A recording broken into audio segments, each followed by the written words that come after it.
This is my first year teaching at the high school, and I'm teaching the CTE engineering pathway. Previously, I was a software engineer for 20 years. And so, about 6 years ago, let me tell you a story. 6 years ago, I ran across the robotics team at Sierra Vista. They were showing the robots about 6 years ago. And I thought, that's amazing. They're doing robots at the high school. That is so amazing. I want to be involved. So, hey, do you guys need a programmer? And they said, absolutely.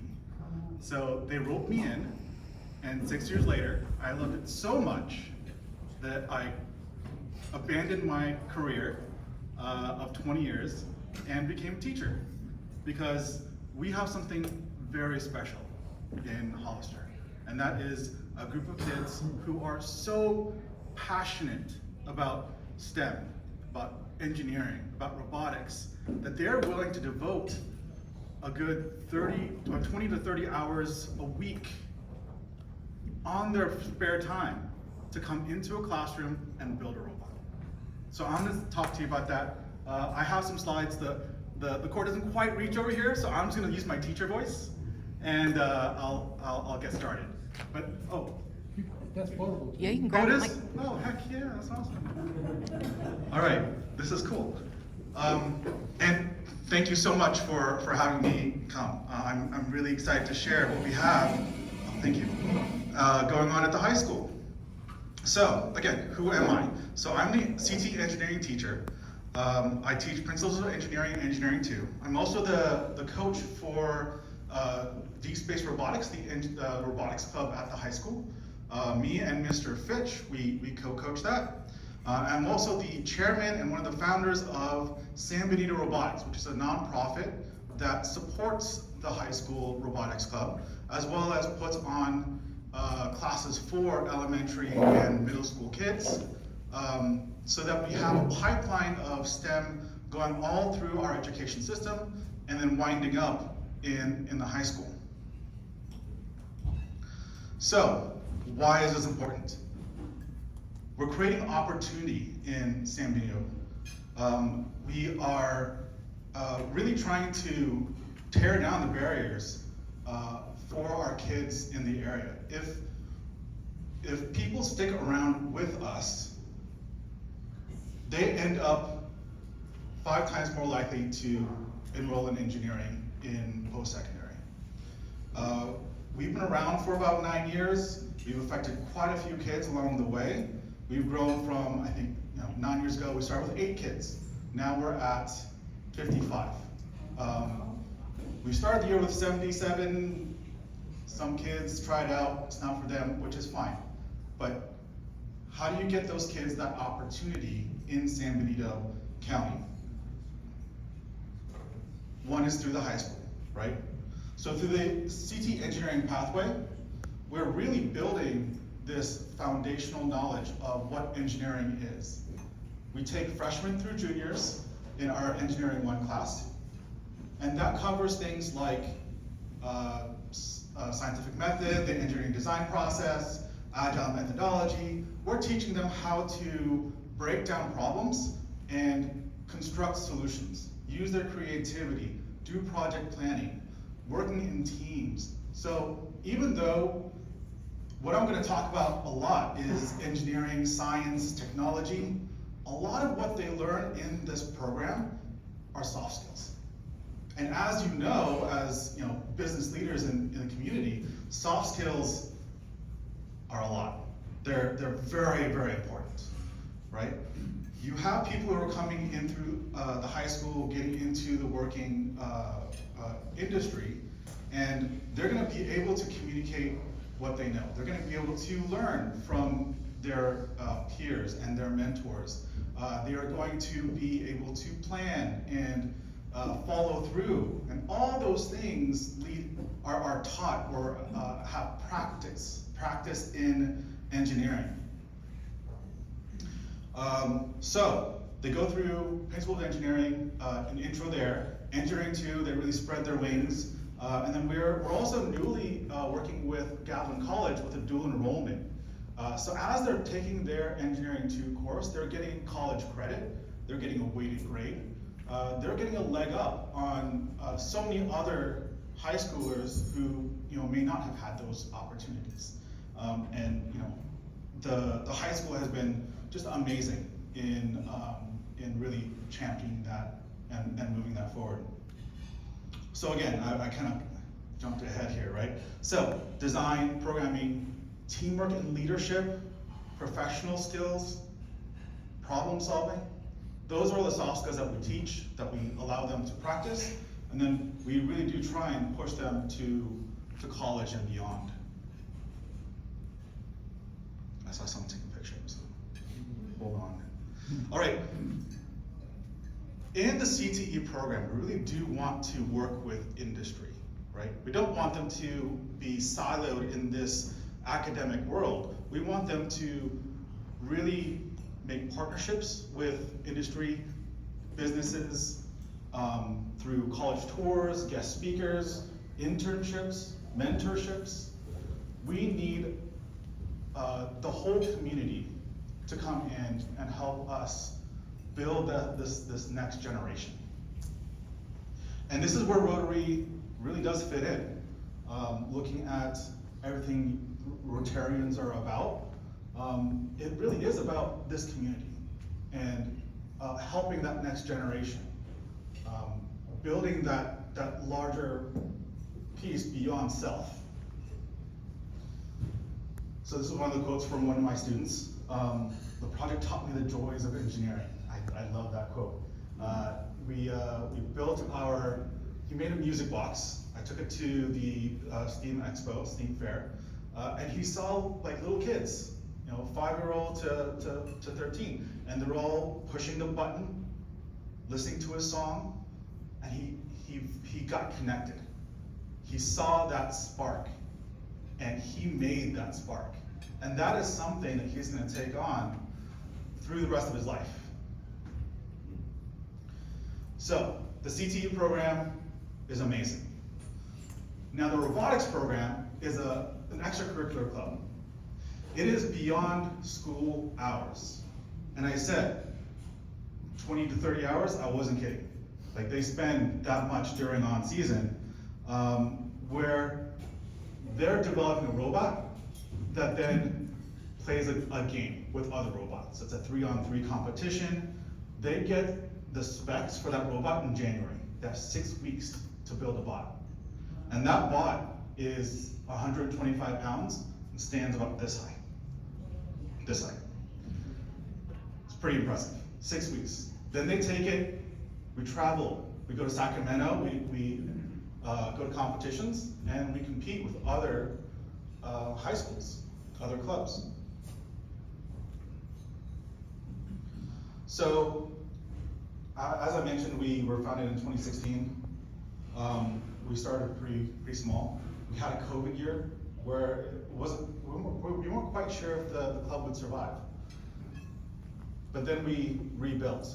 We went from 8 to now 55, sorry.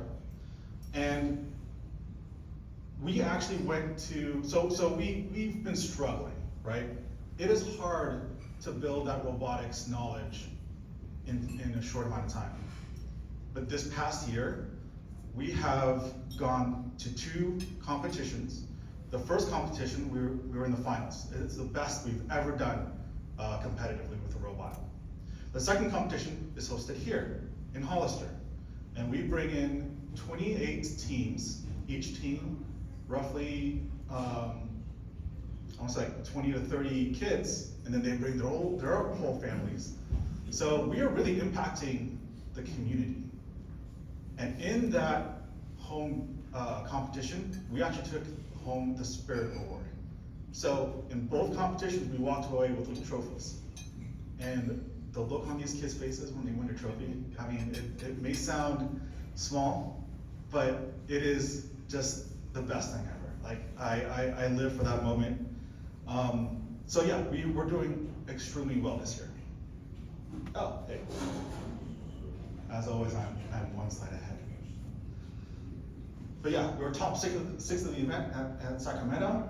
We did make it to the playoffs at Pinnacles, which is the Hollister competition. And we won the Spirit Award. So, who are these kids? They're your neighbor's kids. They're freshmen to senior. Many of them are first generation college students, or will be. About 15 to 20 hours. I may have been exaggerating a little bit earlier, but I get really excited. So, these are the future engineers that are either going to transform San Benito or move on and transform another community.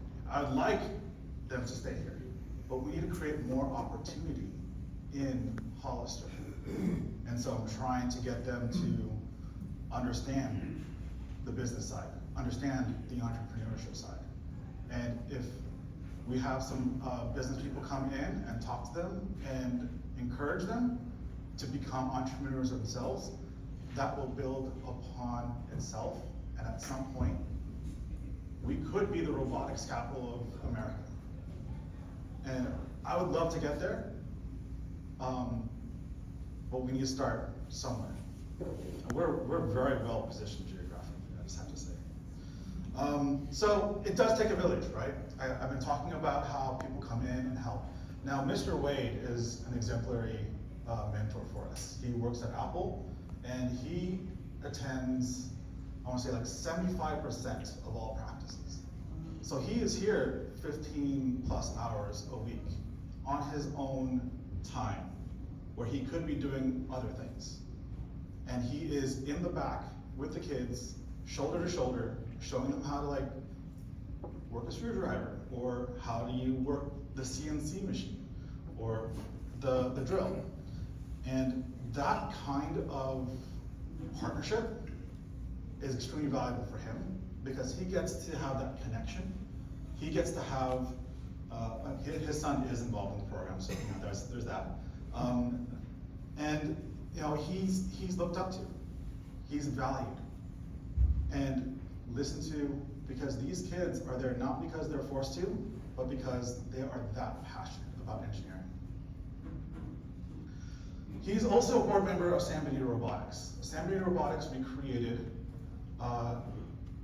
mainly as a way to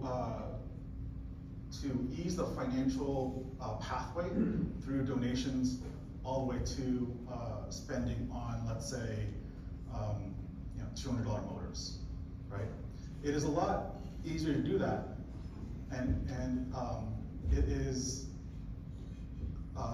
we use that vehicle to build that pipeline from elementary through middle school all the way to the high school.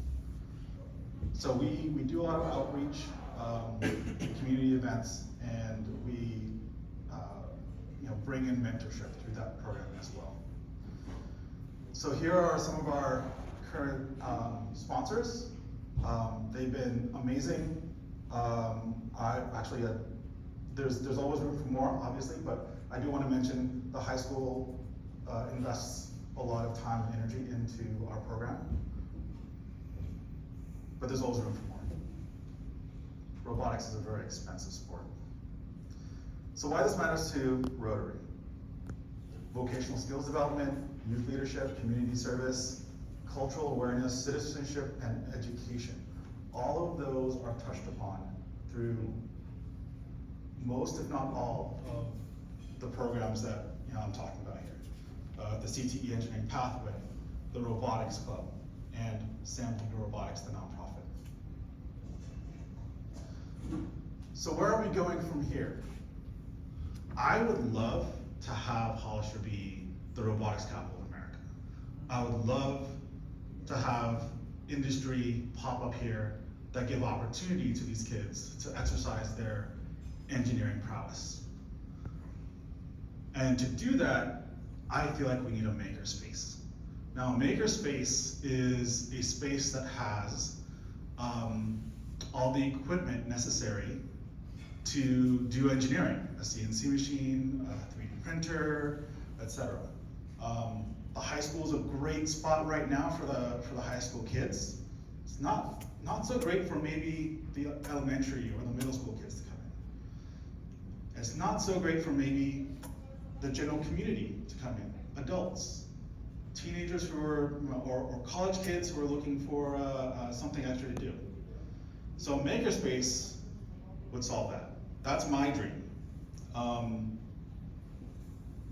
And a lot of this is kind of going to build upon itself, right? So as we're doing what we're doing, it's going to get bigger and bigger. And my goal is to make sure that organization, that pathway keeps going. And so you can help by becoming a sponsor, sharing your expertise. That's the biggest one, I think. If you can come in on a Friday, 3:30 to 7. We're pretty much always there. If you see cars in the parking lot, you can pretty much rest assured we're in that classroom putting something together. Spread the word, or if you have a business that has the capability of hosting a job shadow, hosting an internship, please come see me. We are in dire need of that. With that, the students of Hollister are ready. You know, they're making some big waves. They're going, and I just want this community to show for them and to see them, and to give them a little bit of an applause at some point. So, at this point, I want to thank you for your time. I really appreciate you, showing me a time where I could come in and talk to you. And yeah, let me know if you have any questions.